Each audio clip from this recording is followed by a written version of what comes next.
ప్రతి మనిషిని ప్రయోజనకరమైన వారిగానే దేవుడు పుట్టించాడు. తమ్ముడు, నీవెప్పటికీ నిష్ప్రయోజకుడివి కాదు, నీవెప్పటికీ నిష్ప్రయోజకురాలివి కాదు. నన్నెందుకు దేవుడు పుట్టించాడు? ఈ కష్టాలు అనుభవించడానికా? నన్నెందుకు దేవుడు పుట్టించాడు? ఈ రోగం అనుభవించడానికా? నన్నెందుకు దేవుడు పుట్టించాడు? ఈ అప్పుల సమస్యను అనుభవించడానికా? నాలాంటి అభాగ్యురాల్ని దేవుడు ఎందుకు పుట్టించాడు? ఈ రోగంతో జీవితకాలం అంతా అల్లాడిపోవటానికా? నో, నీ బ్రతుకు మీద దేవునికి గొప్ప ప్రణాళికలు ఉన్నాయి.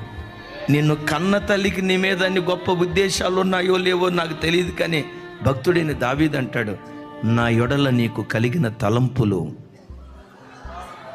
నా ఎడల నీకు కలిగిన తలంపులు బహు విస్తారములై ఉన్నాయి, వాటిని లెక్కించేదని అనుకుంటున్నా సముద్ర తీరమందలి ఇసుక రేణువుల కంటే బహు విస్తారంగా ఉన్నాయి.